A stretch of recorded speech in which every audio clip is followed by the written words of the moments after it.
इन लोगों की इस हादसे में जान गई है, मैं उनके प्रति अपनी संवेदना व्यक्त करता हूं। वरिष्ठ उत्तर प्रदेश सरकार के लगातार संपर्क में है। सभी को यह भरोसा देता हूं कि पीड़ितों की हर तरह से मदद की जाएगी। हाथरस में हुए खौफनाक हादसे की भयावहता का अंदाजा आप इसी बात से लगा सकते हैं कि संसद की कार्यवाही के दौरान पीएम नरेंद्र मोदी को हादसे पर बोलना पड़ गया। पीएम मोदी ने संसद में इस बात का भरोसा दिया है कि हादसे के पीड़ितों की हर संभव मदद की जाएगी। यूपी के हाथरस में जो भगदड़ हुई, उसमें अनेकों लोगों की दुखद मृत्यु होने की जानकारी आ रही है। जिन लोगों की इस हादसे में जान गई है, मैं उनके प्रति अपनी संवेदना व्यक्त करता हूं।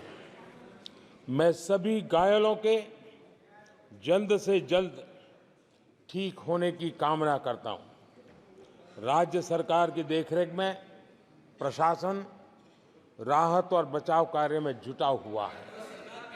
केंद्र सरकार के वरिष्ठ उत्तर प्रदेश सरकार के लगातार संपर्क में है। मैं इस सदन के माध्यम से सभी को यह भरोसा देता हूं कि पीड़ितों की हर तरह से मदद की जाएगी। संसद में शोक संवेदना जताने के बाद पीएम मोदी ने यूपी के सीएम योगी आदित्यनाथ को भी फोन लगा दिया। फोन पर दोनों नेताओं की बातचीत हुई और हादसे की घटना की पूरी जानकारी पीएम मोदी ने सीएम योगी से ली। इधर उत्तर प्रदेश की योगी सरकार ने त्वरित एक्शन लेते हुए पूरे सरकारी अमले को एक्टिव कर दिया है। डीएम से लेकर मंत्री तक सभी एक्शन मोड में आ चुके हैं। इसकी परमिशन एसडीएम साहब द्वारा दी गई थी और इसमें एक प्राइवेट आयोजन था जिसमें कि पूरी ड्यूटी कानून व्यवस्था और सुरक्षा के लिए लगाई गई थी और इसमें बाकी व्यवस्था जो अंदर की जानी थी वो स्वयं उनके द्वारा की जानी थी। और इस संबंध में उच्च अधिकारी द्वारा एक उच्च स्तर पर एक जांच कमेटी भी गठित की गई है। हमारा फोकस, जिला प्रशासन का फोकस ये है कि जितने भी घायल हैं और मृतक हैं उनको जो भी शासकीय सहायता है और जो उनको इलाज उपलब्ध कराना है वो तुरंत प्राथमिकता पे कराया जाए। हम लोगों को माननीय मुख्यमंत्री जी द्वारा निर्देश दिया गया है कि एक बड़ी घटना हाथरस में घट गई है और मौके पे हम लोग स्थिति का जायजा लेकर के और सरकार के द्वारा जो भी वहां पे उचित निर्णय लेने हैं उसको उचित निर्णय लिया जाए।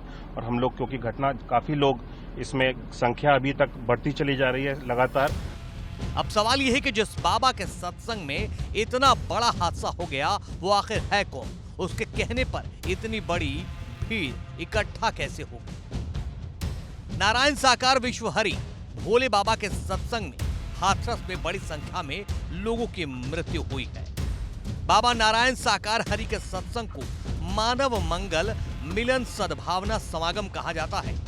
साकार हरि को पटियाली वाले बाबा नारायण साकार हरि के नाम से जाना जाता है। बाबा का इतिहास ये बताता है कि इनके सत्संग में हमेशा ही हजारों की तादाद में लोग आते हैं। 2 साल पहले भी जब देश में कोरोना की लहर चल रही थी, उस वक्त उत्तर प्रदेश के फर्रुखाबाद में मई 2022 में सत्संग का आयोजन किया गया। जिला प्रशासन ने सत्संग में केवल 50 लोगों के शामिल होने की इजाजत दी थी, लेकिन कानून की धज्जियां उड़ाते हुए 50,000 से ज्यादा लोग सत्संग में शामिल हुए। यहाँ उमड़ी भीड़ के चलते शहर की यातायात व्यवस्था ध्वस्त हो गई थी। उस वक्त भी जिला प्रशासन ने आयोजकों के खिलाफ रिपोर्ट दर्ज की थी।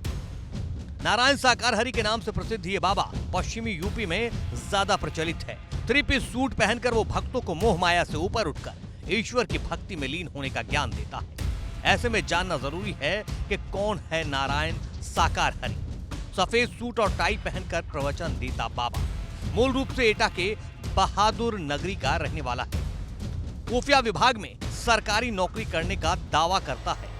नारायण हरि ने 1990 में नौकरी से इस्तीफा दिया था और नौकरी छोड़ने के बाद साकार हरि अध्यात्म से जुड़ा। कोरोना काल में सत्संग करके ये बाबा चर्चा में आया था। सत्संग में हमेशा पत्नी के साथ मंच से प्रवचन करता है और सत्संग को मानव मंगल मिलन सद्भावना समागम कहा जाता है। नारायण हरि का कनेक्शन सियासत से भी है। कुछ मौकों पर यूपी के कई बड़े नेताओं को साकार हरि के मंच पर देखा जा चुका है। इनमें समाजवादी पार्टी के राष्ट्रीय अध्यक्ष अखिलेश यादव का नाम भी शामिल है।